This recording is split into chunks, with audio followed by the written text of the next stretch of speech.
Hi, this is Viraj. Welcome to finviraj.com. So ఈరోజు మార్కెట్లో ఏం జరిగింది, నిఫ్టీ అండ్ బ్యాంక్ నిఫ్టీలో ప్రైస్ యాక్షన్ ఎట్లా వర్క్ అయింది అనేది చూద్దాము. First daily time frame and తర్వాత 5 minutes టైం ఫ్రేమ్లో కూడా మీకు క్లియర్గా నిఫ్టీ అండ్ బ్యాంక్ నిఫ్టీలో ప్రైస్ యాక్షన్ ఎట్లా వర్క్ అయింది అనేది క్లియర్గా చూపిస్తాను. సో వీడియో పూర్తిగా చూడండి. ఓకే, సో ఫస్ట్ మనకి యాక్చువల్గా 20th సెప్టెంబర్నే మనకి బేరిష్ మొమెంటం చూపించింది. సో ఇక్కడ నుంచి చాలా మంది ఏంటంటే ఇక్కడికి వచ్చిన తర్వాత బేరిష్ మొమెంటం రావడానికి అవకాశం ఉంది అని నిఫ్టీలో చాలా మంది ప్రిడిక్షన్స్ చెప్పారు. అలా కాదు, యాక్చువల్గా మన టెక్నికల్స్ ప్రకారం ఇక్కడ చూడండి, ట్రెండ్ ఇండికేటర్ ఏం చెప్పింది, బేరిష్ ఇండికేషన్ చూపించేసింది. ఓకే, సో మళ్ళీ బుల్లిష్ మూమెంటం ఎప్పుడు వచ్చింది అంటే 10th అక్టోబర్ అండి. 10th మనకి బుల్లిష్ మూమెంటంలోకి అడుగుపెట్టింది. సో బుల్లిష్ మూమెంటంలోకి అడుగుపెట్టినప్పుడు ఎంతవరకు వెళ్ళడానికి అవకాశం ఉంది అంటే swing low to swing high వేసుకుంటే this is the resistance zone. మనకు తెలుసు ఎగ్జాక్ట్గా మార్కెట్ రెసిస్టెన్స్ జోన్లోకి వెళ్ళి రెసిస్టెన్స్ జోన్లో రెసిస్టెన్స్ తీసుకుని క్రిందకి రావడానికి ట్రై చేస్తుంది. ఓకే, సో ఇది మనం 5 minutesలో చూద్దాం ఒకసారి, అసలు ఈరోజు 5 minutesలో ఎలా టెక్నికల్స్ని సపోర్ట్ చేస్తుంది అనేది. Okay, first 5 minutes candle, red candle. So first red candle వేసినప్పుడు మనం ఏం చేస్తామండి, swing high to swing low to previous high వేసుకుంటాము. So this is the support zone. So support జోన్కి చాలా దగ్గరలో ఉంది.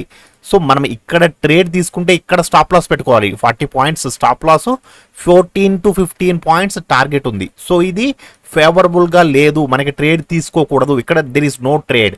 బట్ ఏంటంటే as per the trend indicator ప్రకారం మనకి బుల్లిష్ సిగ్నల్ ఇచ్చింది. సో ఇక్కడ బుల్లిష్ సిగ్నల్ ఇచ్చినప్పుడు ఎంతవరకు వెళ్ళడానికి అవకాశం ఉంది అంటే swing high to swing low వేసుకుంటే this is our entry candle and this is our stop loss. 30 points stop loss and 25 to 30 points target. హ్యాపీగా టార్గెట్ ఇచ్చిందండి.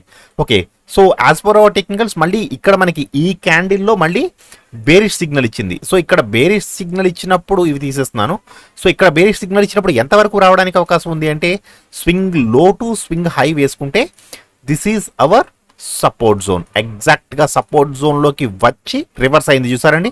సో మార్కెట్లో కేవలం టెక్నికల్స్ మాత్రమే పనిచేస్తాయని ఎందుకు చెప్తున్నానో ఇప్పటికైనా నేర్చుకోండి. ఓకే, సో మనం ఈ క్యాండిల్ క్లోజింగ్లో మనం ఎంట్రీ తీసుకుంటే 12 to 13 points స్టాప్ లాస్ పెట్టుకుంటాము అండ్ 20 to 25 points టార్గెట్. హ్యాపీగా టార్గెట్ని హిట్ అయిందండి. మళ్ళీ ఇక్కడ వెళ్తున్నప్పుడు మళ్ళీ పైకి వెళ్తున్నాను అని మళ్ళీ బుల్లిష్ సిగ్నల్ ఇచ్చింది చూడండి. Trend indicator and moving average రెండూ కూడా మనకి బుల్లిష్ సిగ్నల్ ఇచ్చాయి ఈ క్యాండిల్లో. ఓకే, సో మళ్ళీ పైకి వెళ్తున్నప్పుడు ఎంతవరకు వెళ్ళడానికి అవకాశం ఉంది, swing low to swing high to previous low. So this is the resistance zone. So ఇది చాలా హై రిస్క్ ఎంట్రీ. యాక్చువల్లీ ఇక్కడ తీసుకుంటే చాలా హై రిస్క్, ఎందుకంటే రెసిస్టెన్స్ అనేది చాలా నియర్గా ఉంది కానీ స్టాప్ లాస్ మాత్రం 18 points ఉంది, టార్గెట్ 7 points ఉంది. సో ఇది very very high risk game అన్నమాట.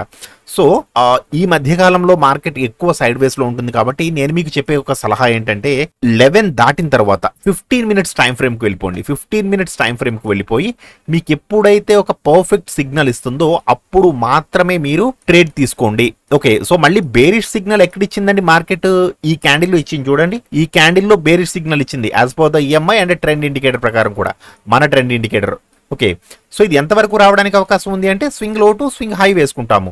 సో ఈ క్యాండిల్ హైలో మీరు ఎంట్రీ తీసుకుంటే 25 points stop loss and 25 points target. హ్యాపీగా ఆరామ్స్ అయితే టార్గెట్ ఇచ్చింది, కాకపోతే చాలా టైం తీసుకుంది, టార్గెట్కి రావడానికి చాలా టైం తీసుకుంది, స్టాప్ లాస్ అయితే హిట్ అవ్వలేదు.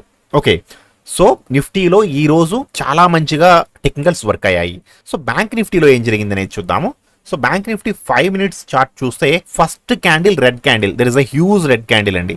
సో ఇది ఇంత పెద్ద రెడ్ క్యాండిల్ వేసినప్పుడు కిందకి ఎంతవరకు రావడానికి అవకాశం ఉంది అంటే swing high to swing low to previous high. నేను అదే క్యాండిల్ లో అండ్ హై తీసుకుంటున్నాను, అబ్జర్వ్ చేస్తారు కదా. సో మనకి ఈ క్యాండిల్లో ఎంట్రీ ఉంది. యాక్చువల్గా ఇక్కడ మనం ఎంట్రీ తీసుకుంటే ఇక్కడ స్టాప్ లాస్ పెట్టుకుంటాము. 100 points పెట్టకూడదు కాబట్టి ఒక 90 points stop loss, 130 to 140 points target. ఇది యాక్చువల్గా సిగ్నల్ ఉందండి, మనం తీసుకుంటాం కూడా. యాక్చువల్గా నేను మార్నింగ్ ఇక్కడ ట్రేడ్ తీసుకున్నాను, బట్ ఏంటంటే ఈ క్యాండిల్లోనే మనకి రివర్స్ అయిపోయింది. ఓకే, ఈ క్యాండిల్లో మనకి ట్రెండ్ రివర్స్ అయిపోయిందండి. మనం బేరిష్ ట్రెండ్లో ఎంట్రీ తీసుకున్నాం కానీ ట్రెండ్ రివర్స్, నేను కిందకి వెళ్ళట్లేదు పైకి వెళ్ళడానికి ట్రై చేస్తున్నాను, ట్రెండ్ రివర్స్ సిగ్నల్ మనకి ఇక్కడే ఇచ్చేసింది. ఎంట్రీ మాత్రం మనకి ఈ క్యాండిల్లో ఇచ్చిందండి, ఎంట్రీ ఈ క్యాండిల్లో ఇచ్చింది. సో మనం ఇక్కడ ఎగ్జిట్ అయిపోతాము.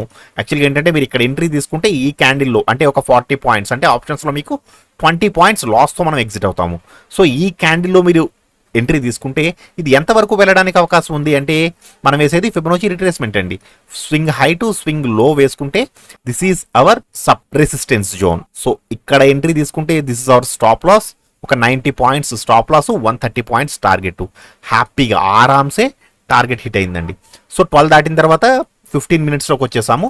సో మళ్ళీ బేరిష్ సిగ్నల్ ఎక్కడ ఇచ్చింది అంటే ఇక్కడ చూడండి, ట్రెండ్ ఇండికేటర్లో మనకి ట్రెండ్ ఇండికేటర్లో ఎక్కడ బేరిష్ ట్రెండ్లోకి వచ్చిందండి, ఈ క్యాండిల్లో బేరిష్గా వచ్చింది. ఓకే, సో ఈ క్యాండిల్లో బేరిష్గా మారింది.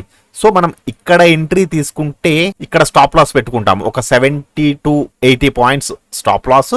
అండ్ ఎంతవరకు రావడానికి అవకాశం ఉంది అంటే swing low to swing high వేసుకుంటాం. This is our support zone. Okay, so ఇక్కడ ఎంట్రీ తీసుకుంటే this is our stop loss and this is our target. యాక్చువల్గా టార్గెట్ చాలా చిన్నది ఉందండి. యాక్చువల్లీ ఇది రిస్కీ ఎంట్రీ అని చెప్తాము, కానీ స్టిల్ స్టాప్ లాస్ అయితే హిట్ అవ్వలేదు. మీరు తీసుకున్న పాయింట్ దగ్గర నుంచి ఇది ప్రాఫిట్ లోనే ఉంది, ఎక్కడ కూడా స్టాప్ లాస్కి వెళ్ళలేదు. ఓకేనండి. సో రేపటి నుంచి మీకు ఓపెన్ ఇంట్రెస్ట్ అండ్ మార్కెట్లో ఏం జరుగుతుంది A to Z వీడియోస్ అన్ని కూడా మీకు రేపటి నుంచి కంటిన్యూస్గా వస్తాయి. వీడియోని తప్పకుండా లైక్ చేయండి. లైక్ చేసి కామెంట్ చేస్తే మాత్రమే నేను కంటిన్యూస్గా నా ఎఫర్ట్స్ పెట్టడానికి అవకాశం ఉంటుంది. మీకు ఆల్రెడీ తెలుసు, చాలా మందికి స్టూడెంట్స్కి తెలుసు, నాకున్న టైంలో నేను వీడియోస్ చేస్తున్నాను సబ్జెక్ట్ నేర్పించాలి అని. సో డెఫినెట్గా మీరు లైక్ చేసి కామెంట్ చేస్తారని నేను ఎక్స్పెక్ట్ చేస్తున్నాను. ఓకేనండి. సో నేను చెప్తున్న టెక్నికల్స్ మీకు నచ్చితే వీడియోని తప్పకుండా లైక్ చేసి ఛానల్ని సబ్స్క్రైబ్ చేసుకోండి. Thank you so much.